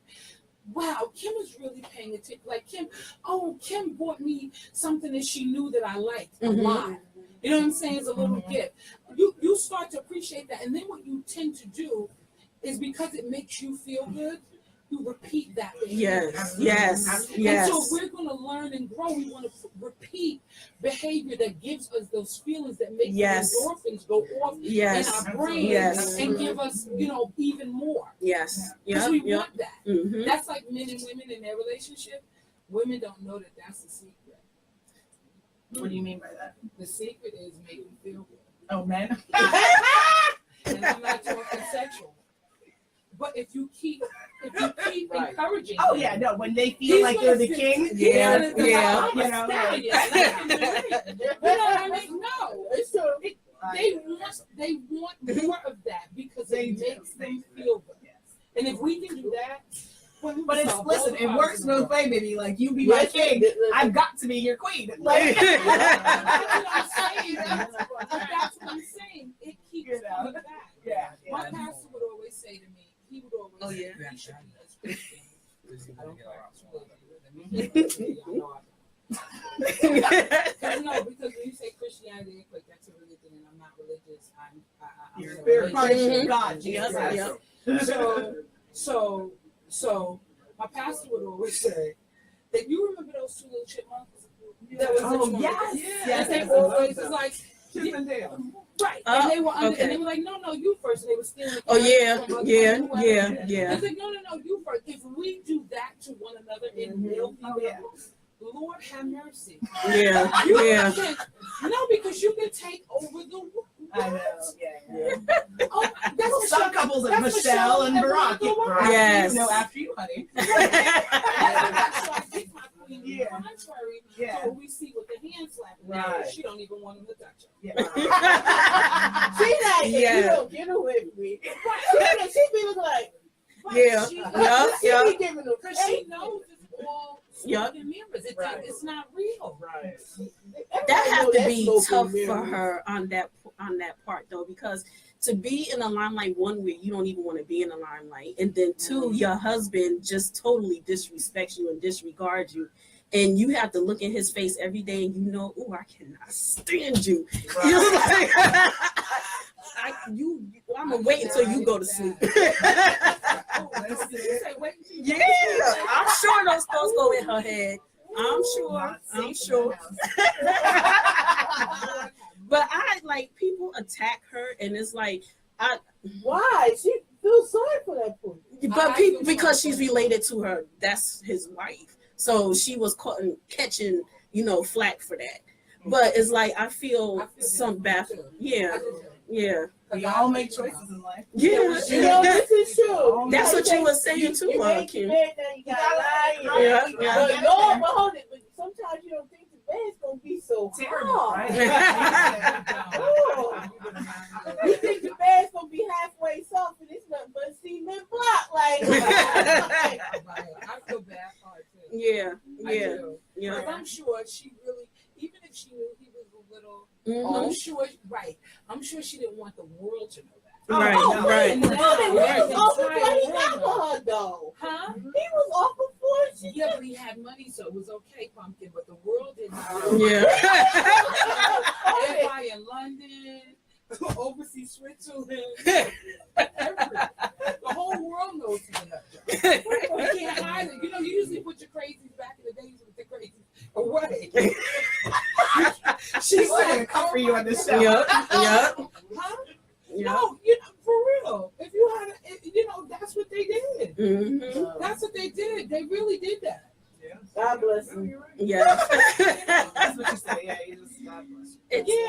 I see her and I'm like, I feel bad for you because I could imagine how unhappy she is. I think she's very unhappy. Choices you make. Yeah. Not to learn, guys. Very true. Very true. Because her whole life is now displayed, and I'm sure that's not what she anticipated on happening when she got with him. She was probably like, okay, you old and ugly, but you could take care of me. So You're being bad. I'm fucking firm. I ain't got no Listening. This is just how sisters get down. We in the beauty parlor. hey, this didn't need no Monique show, raw and uncut. So say what you feel. So, because a lot of people are scared to say it. If he could come on a platform where the world could hear him say ignorant things, I feel I should be able to say something about him too. It's important that you say that because that's, I think, also a part of us that we need to embrace in our community, that we don't even feel capable of doing it because they're like, oh no, people will come for us. Mm-hmm. Well, what if we just did? Yeah. What if we actually said what we wanted to say? What if we actually went out and behave the way? What would happen in this world, right? But so many of us feel like we put ourselves as a cage bird. Yes. Yes. Right. And it's like, but the cage bird sings and the free bird sings. But why not see ourselves as that? Exactly. Right. Exactly. Why not see the hopes and the dreams? Exactly. Really afraid that the CIA or the Secret Service Right. They can't come for everyone. They can't come for everyone, though. You say that. Stronger together. Yeah, until they catch you at home in your bed. Marcia, question. Because I know you mentioned Malcolm X and when it comes to what Natasha said, being quiet, it's like we're being silenced. Like I mentioned, he could say whatever he wants, but we can't say anything. What are your thoughts on that? Because I feel as a country, especially when it comes to people of color, we are conditioned to sit back and take crap from people, if I should say. Do you think there's a way we could all, try and not so much get at him, but open up our mouths and speak about how we are being mistreated as a country, as people, I should say, as people of color? Do you think it would be safe to do something like that? I think now, and because is one blessing of social media, mm-hmm. is that a lot of these things that would happen in the past, and you would learn about them via hearsay. Sometimes it wasn't even covered in the news. Mm-hmm. Nowadays, and this is the good aspect of social media, when black men are shot, Mm-hmm. when there are protests and the police are especially brutal, we have all of that on film Mm-hmm. now. Right. It started with Rodney King, right? And since then, it has just gone to a point where we saw Philando Castile, right? Get shot in the car with the 3-year-old daughter, right. and his girlfriend next to it. Mm-hmm. I mean, and that is just something that They couldn't stop that. That was on Facebook Right, Live. right. You know, so Right. I think that that does give us a certain amount of safety now that we didn't have before, because the whole world is watching. Right. Because the people watching the internet and watching the Black Lives Matter movement, they're not just here in the States. This is all over the world. You know, even for Long Island Girl Talk, I was shocked, but people outside of the country are watching this material. And so I think we should not worry about all the conspiracy theories and so forth. We need to speak up, and we need to be strong and use that voice that we do have. Right. And and believe that there are white people who will support us. Right. They're very often the biggest supporters. Right. But if we don't speak up and share our stories, there's no way for them to give that support. Right. All right. They're concerned about social injustice too. Yeah. But believe it or not, they're very often unaware of some of these situations. And that's why we have to speak up. Right. You know, at the college, when I did a lecture, I spoke about some personal experiences at the college with racism, and my colleagues were surprised. They were shocked. They're not aware of this stuff. Right. We have to speak up. We have to tell our stories. We can't no longer be silenced. And we have multiple ways of doing that now. You know, in the time of Malcolm X, it was writing. And you had to be a good writer. And he was a self-taught writer. He did not know how to read and write until he went to prison, and he taught himself by copying the dictionary, every single word. He was not a man to make excuses, you know, to say, oh, well, I went to a bad school and they didn't teach me how to read and write. No, he taught himself. All right. But in this day and age, even if you don't have super strong skills in writing, there is video, there is radio. There's really no excuse not to get your message out there. Right. And we got to use all of these things. Yes, I totally agree. When I look at TV and the times that I do, and for example, with social media, as you mentioned, you know, with the power of social media now, and you mentioned Philando.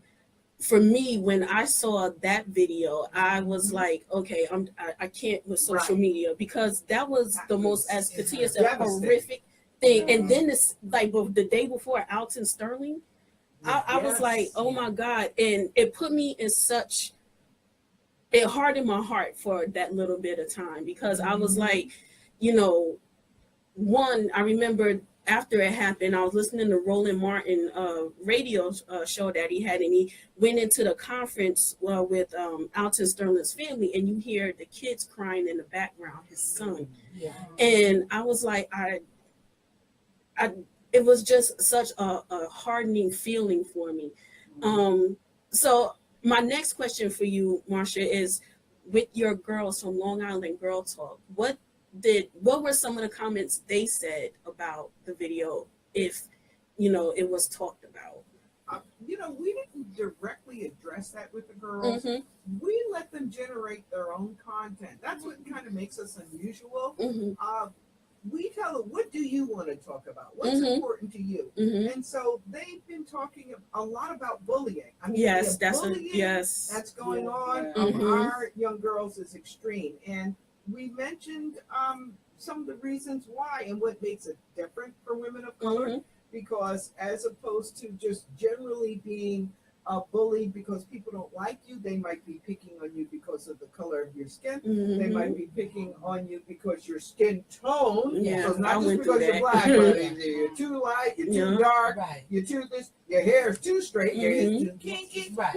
And so our girls are going through a lot of a different type of bullying that has to really do with their personal appearance. And then they're getting held up to a certain standard of beauty, which we know is something that we Black women can't live up to. There is, in fact, it's a fake standard of beauty, right? Because even white women don't live up to it. You know, the average size woman is what, a 14 or a 16 in this country. You know, so our girls are very concerned about that. Yeah. They're trying to heal from that. And so they've done shows on that. They've also talked about sexism. They're feeling, because as women of color, we not only have to deal with racism, we also have to deal with sexism. And believe it or not, even in the new millennium, this stuff is still, it's almost as potent as when I was a girl, where the girls are dealing with sexism. So they had a panel talking about that. Wow. You know, so I think, you know, And the age ranges are what? We girls. 10 to 17. Wow. And Wow. it started. Right. Wow. They did a show on something that was so cute, but it also made me really upset because, again, it's how sexism has kind of morphed into just a different form, but it's the same old thing today. One young lady did a commentary on mansplaining. And I was like, mansplaining? What is mansplaining? Yes. What is that? How you haven't heard of that? And yes, I hadn't heard of it. And so I said, what's mansplaining? Well, mansplaining is the way men talk to women when they don't think we're very smart, and it might be about something that guys are supposed to know about, but girls aren't. And they get a certain tone with us that is very patronizing. And I said, well, you know what? I've experienced it, but I never, there was no name for it. You know, and the girls feel offended. You know, they might be having trouble with the math problem because girls aren't supposed to know math, and the young man might be trying to help, but speaking in a way that it's kind of condescending, and you can kind of tell that because you're a girl, you know, and I'm a guy. And so that's what the benefit of letting the girls come up with their own stuff, because we're learning a lot from them about stuff that's going on now that we wouldn't have learned otherwise. Right. That was something I went I through. never even heard of bullying. It's called I've heard Explaining. that name before, but you know what it is. I know what it is. That's what it is. Because even when we was growing up in high school, whatever, like I said, I tried out for the boys football. For boys football team, there was a girl on the boys football team for East Orange High. I went to Scott. Now I said I wanted to try out. The coach was like, I don't want no girl on my team. I said, well, I at least want to try out. If she's on it, why can't I? He purposely told them boys to tackle me. Oh, wow. Really? Wow. So that's the whole point of it, is saying just because I'm like, hold it. I'm just as strong. I'm fast. I'm bigger than half your boys. I'm like, so why not? Right. So it's a Then he made him, and then he told him to tackle me. Until I started knocking them down. Holla. What did you say last time? You said sit on your oppressor? Sit on your oppressor. No. It was a time when I was in another school, a boy used to pick on me and stuff. And I think he kind of might have had a little crush on me. So one day after school, I got my girlfriends. They ran and caught him. I said, hold him. I ran up and I sat on him. Wow. And a few days later, he invited me to his birthday party. I can't. I went home and made him a little leather belt. My grandpa gave me a belt maker set. I made him a belt with his party. And we was friends after that, you know. But my whole motto is when oppression comes, sit on your oppressor. That's amazing. You need to make a t-shirt I have a lot of little catchphrases. That's one thing. Sit on that oppressor. Right. So Put that on a my t-shirt. hubby will tell you, if you get out of line, he knows better. I don't mess with when he said start talking about, I'm like, okay, baby. I wait till him go to get undressed, lay in the bed, and he knows it's about to go down like James Brown in it. Oh my. He like, don't be telling all my business. Wait a minute. He like, wait a minute.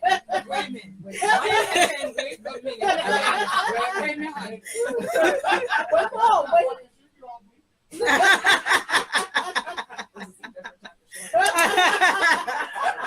The Nina Monique show raw and uncut. Yes. Special edition. but no, but it's a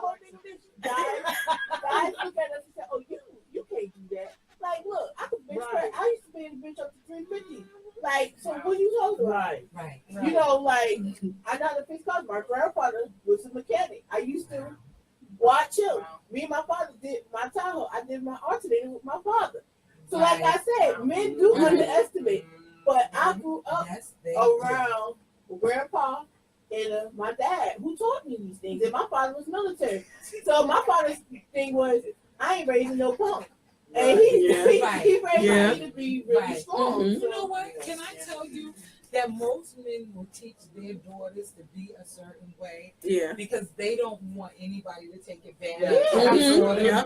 But they will tell the woman that they're dealing with not to be that way. When they don't raise their girls, they don't raise their girls like that. That's funny. Yeah. How do you think that is? They don't. That's very true. It's I guess because they want their daughters to be as strong as possible with when they're not with them. So that's why it's funny. But it's weird that you wouldn't. They're not attracted to that. But if they have their own, they want to raise her.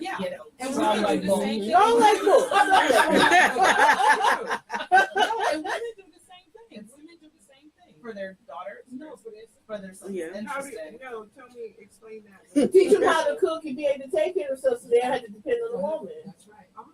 Well, you did that with my book. Yeah, I said that. Did you say that? Oh, yes, every day. I said Marcia did the right thing. She gave me, yes, that cooking, clean, and do all that. Thank you.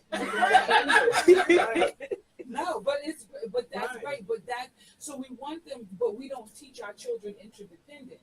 And so we teach them independence, and then when they can't seem to learn to navigate their way into learning to need and be there with and for each other, we get, well, what's the problem? You can't find a way that's gonna love you. No, because I'm too strong. I'm strong like whoa. Because I'm strong like boom. I'm so sick. No, but it's true. And it kind of, because it creates a dynamic whereby, because I don't like to cook either, Natasha. I just don't. I'm not saying you want to come on up in here and start some mess. We don't know, but I like to cook if I know it's appreciated. Let me say that. Yeah. Because I like to dabble and there's certain stuff that I have a taste for. I'm like, oh, I gotta make this. Penne alla vodka and all of the Caesar salad to go with it. I love it and I get really into it. But every day, because of my life, the way my life is set up, it's a little crazy. So if I had to be home every day at 7:00, to have dinner on the table, turns you against cooking. You kind of resent that. Right. But if you have a partner who can absolutely. It sets a different atmosphere in the house. I love to eat. I just don't like to clean. So that's. I'll clean. You know what it is? But I don't love I always say when you pick your mate, you tell what it is on the table. Yes, I agree. Yes. Listen, when Yes. me and my mate got together, I said, listen, I don't like cooking breakfast, but I'll cook dinner. Okay. That's on my application. Say that, sugar. I said it just that way. I said, listen, I don't like cooking breakfast, but I'll cook dinner. On my application, when you sign up to be with me, I need to know you know how to cook breakfast. I could tell if you don't know how to cook all the way on that dinner stuff. That's fine. But my legs hurt in the morning. I'm not getting up out nobody's bed 7, 8 o'clock in the morning to cook breakfast. Now, you can do that. But that's a compromise. That's a compromise. That's what that is. It's compromise. You have to be upfront when you get into a relationship. Right. What do you expect? Right. Yeah. What do you want out of it? Right. Because listen, you can save yourself a lot of time. Very true. Right. If you speak about these things from the beginning, because if you're going to be in a relationship all them years and be with somebody and they say they don't want no kids, if you want kids, then you you could have been out there finding somebody who wants the same thing as you. Yeah. That's true. Yeah. You got to be honest and open about what you really want. And if you're not honest and open about it, you're doing both of y'all an injustice. But people aren't as honest these days because everyone has a fake persona they're wannabes trying to pretend to be more successful Right. than But they if really you are. can't cook, you And won't know if you are right, you might not. The kids aren't admitting Right. that they can't do anything. According to them, they can do it all. And so they're not really developing genuine relationships. There's a lot of dating people online that they've never ever met, falling in love with those people that they've never ever met, or not really knowing their friends. And then when the friend turns on them, because I read a lot of these stories from my students, then they're shocked, but then that wasn't a real friend because they don't know what a real friend is. I mean, it's very scary now in terms of all kinds of relationships, romantic friendships, etc. It's kind of like a relationship danger zone we're in right now. I mean, don't you think so? I think so, because of what I'm learning is people don't know how to have a good marriage. That's why the divorce rate is so high. People don't even know what a friend is. Yeah. That's why so many friendships break up, and there are people who are backstabbing each other and stealing from each other. And, I was taught, and your friend doesn't steal from you. How are you calling that person a friend? They don't even know how to define that. Right. It seems like I don't know that there just seems to be more information out there to get this information to the kids, but we know schools don't teach those life skills. And I think we've got to come to a point where we're teaching these life skills in school, that yes, math and reading writing are important, but so is knowing how to have a good relationship. So is knowing how to take care of yourself outside the home, finances, all of these life skills, they're not covered in school. Can I address that? Oh, she said a key word, finances. Now, I was in banking for like 10, 11 years, and you'd be surprised at how many people cannot manage a checkbook. Right. And, and I'm being honest with you, this is something that should be taught while you're growing up. How to manage a checkbook, how to save, how to invest.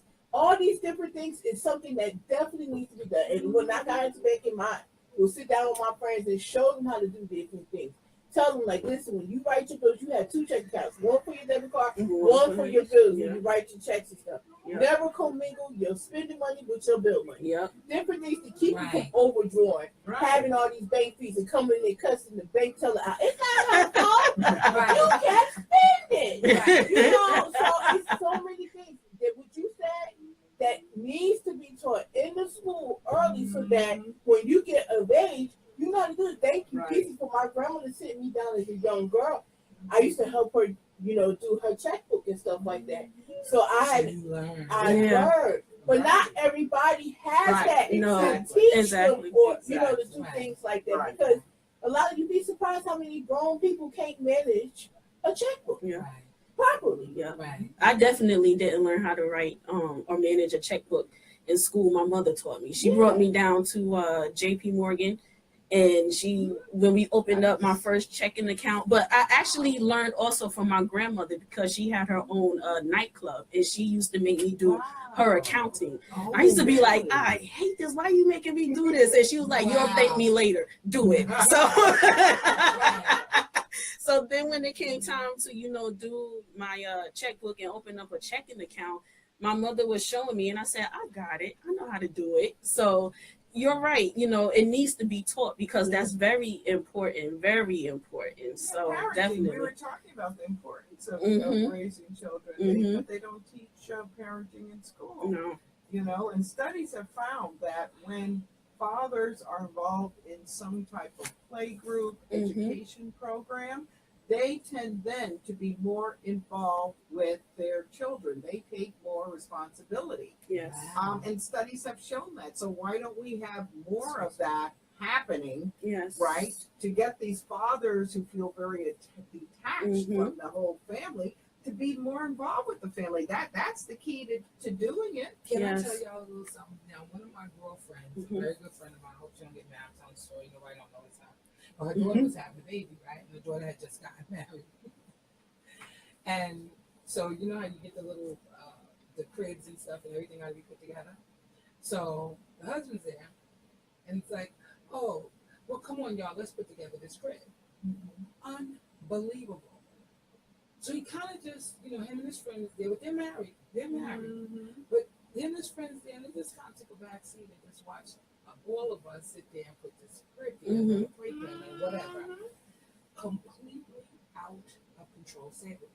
Out of control. So he said something to his wife, and she said, oh, you got, that bothered you, and he kind of like, it was like a little tinge. What's important is that sometimes we inadvertently, not even consciously aware, we edging him out. Right. Yeah. You know what I'm saying? Like, this is his first baby. He wants to be able to, put this in his memory. I put together My baby. But we sometimes in regards to that, we don't always get it right. Right. Right. And so, because they're there. And I was going to ask you this question, just sidebar, not really. But what do you think? Do you think that there are not enough men, and I shouldn't say enough, but do you think there are more Black families that are together than what's being reported? Yes. Do you think that there are many more black men who are involved with their children than are being reported? I think in a non-traditional way, because the definition of family is broadening, which I think is important, because as people of color, we always had an extended family system, and the European style of this nuclear family was something quite foreign to us. Right. But we always had families where if the biological father wasn't there, either the uncle, grandpa, there was a male figure in that household. And I think that's still continuing today, though they're not recognizing that. Right. So that all of our males are not growing up without a father figure. Right. They might be growing up without the biological father, but grandpa's there, uncle's there, brother's there. That has always been in our community, and maybe the value of that has been underestimated. I think that it has been underestimated. That's how I grew up. I grew up without my father. It was my mother, my grandmother, and my uncle that raised me. Right, but you had an uncle. Exactly. I had a great grandfather. My sons had uncles. Cousins, male cousins. They had male role models, in their lives, and I think, like I said, I think that's being undervalued in our communities. Like they're always holding us up to some sort of standard that is, they think it's the standard. It's actually not. It's just something arbitrary that white people created. This is how it's supposed to be. Right. Well, that they just made that up. Well, we could say, well, no, this is how it's supposed to be. I think we need to be stronger in doing that and defining our own sense of family, right? So that we don't feel lesser than, right? That nuclear family definition was created pretty much so that people could compare themselves unfavorably. Right. Because who had that? Normal? Exactly. Right. Who had that? And they knew most of us didn't have that. Okay, I was looking at a video. I know we got to get ready to wrap it up. I was looking at a video the other day, and they were talking about, I forget who did the video. I'm going to shoot it to you because I want you to see it. I want to know what you genuinely think. It was about African American men and how they're saying that it really is not a crisis in the African American community because men are really involved in their children's lives, and they're reporting that the families themselves are there is no father in the home, but there really are men that are extremely active in their children's lives, and in fact, a ton of Black men are raising their children. The women are not even really quote unquote raising them. There is a crisis though with the amount of black men that end up in prison in this country. Yes. So where other countries. So that's where the crisis is, and that's where it attacks the nuclear family, right? Right. So I want to, because I want to be able, because hopefully we can do this again, because this is fabulous. But I really want to know, like, I want to get your input on that. We'll do that later. But my God, it kind of blew my mind because I know so many amazing and wonderful men, right? That they are really involved with their children if they're not raising them themselves. Yes. And I know I don't know the world, but I do know enough that kind of make me rethink that the black man is not in the home. Right. I mean, That's not, or in their children's lives. I think the bigger issue is not necessarily like counting how many households have fathers and mothers, but really like kind of like what we were talking about earlier, like what are the struggles that we as people are dealing with and how are we combating them? And then also how are we breaking down institutional issues? Because, whether we have the father in the life in the household or not, is he educating his children as he need to? Are they progressing and achieving the goals that they want? I think that's, to me, I think maybe a little bit even more significant than like, do we have these families, that we're supposed because to I know my great grandfather only had like a 6th grade education. Oh yeah. And yet he was instrumental in creating someone like me, Right. who was very well educated. Right. So you don't have to have all of that to Right. be that support system to say, look, young lady, stay in school. I want you to achieve this. I want you to achieve that. Right. He used to take me with him when he was cleaning the bank after hours because he did cleaning work. And when he would take me there, I'd want to help him with the cleaning. He said, no, I want you to sit in that leather chair behind that big desk because that's where I want you to be. I don't want you to be on the other side of this desk. I want you to be sitting in, he said, you want to be the person sitting in that chair. And I never forgot that. Wow. Right? And I started understanding early on, well, how do I become the person who's behind the desk instead of the person who's wiping the desk? So, and like I said, he didn't have an education. You don't have to have that as a man to be able to push your kids in that direction. You know what I'm saying? And that's what I think we need to understand, that we can be that support system coming from wherever we come from. Right. Wow, that's very progressive. I agree. You heard, like, that's definitely. powerful. And his grandmother was a slave. He was born in the late 1800s. Wow. And he lived to be almost 100 years old. So, you can imagine what he went through, but he knew enough, right? Right. He knew enough to say to me, you be the person sitting in that chair. I was in Florida at a fabric store because me and my mother liked to sew, and I was with my aunt, and this is about 15 years ago now. My aunt has since passed away. But my aunt, I said, you don't have any kids anymore. So when I came back home, I wanted to cover. Oh, nice. And my aunt almost had a panic attack in the store behind her. Really? She was like, 82 or something. They don't do that stuff down here. Because she was raised in so I am like astonished. Are you ready to shut down? That really blew me away with different mindset as it pertains to where we come from, because she just turned 97. She would have been 97 in February had she lived. But she just passed away in November of last year. And so she would have been 97 years old, and this about 15, 20 Yeah, you already got it then. Because So when she you're ready grew up to in an transition, area you press where the button, kids and then you were go your with mic. grandma Press this to button, say right? Yeah, whichever one you want to press to mic. grandbaby, Any of these. you know. Remember, these are I all think your that's faves. awesome. Okay. That is so progressive. Oh, I'm sorry. Oh, nothing. He was just showing me something right quick. Well, I love this show, and like Kim said, we have to do it again.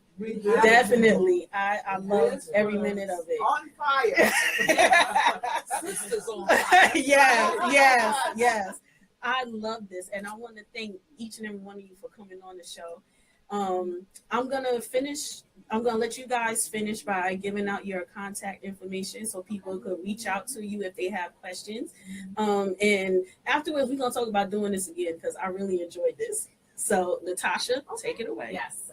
So if you want to find me, go to dressingroom8, and you can also email me, Natasha@dressingroom8.com. And on my website, you'll find all my social media handles. And please reach out to me at Long Island Girl Talk. We are on YouTube. We have a Facebook. We have a website, longislandgirltalk.org.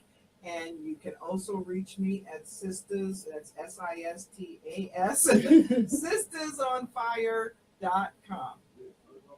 And you can reach me, Kim Love Jones, at reallovejones.com, or you can email me at reallovejones678@gmail.com, or you can call me at 516-986-7508. And tell everybody about your book. 7805. That's right. Go to my website. Okay. Perfectly Imperfect, the key principles to your best relationship ever. And you can find that on Amazon.com.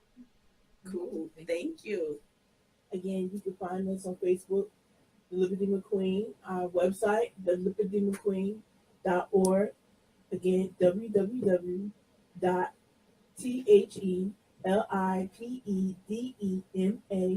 queen.org. And if you can email me at Katia P at thelipedemaqueen.org, KATIA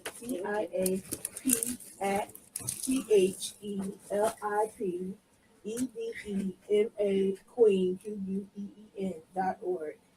Thank you. All right. And you can find me, the Nina Monique Show, Instagram, the Nina Monique Show all together, and the Facebook page, the Nina Monique Show separately, where you can also see the video stream live and catch the whole show on there also. And thank you everyone for joining. I hope everyone enjoyed the show.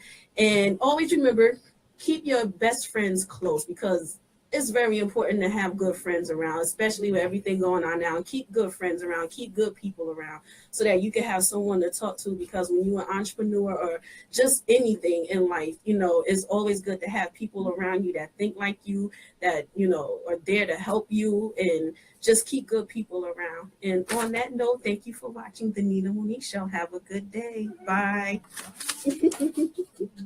Awesome. Thank you. All right, Cruz, work your magic. Do that. Mute your mics. That was awesome. Kimani, I say you off. can you come and get this for Gigi? Thank you, Cruz.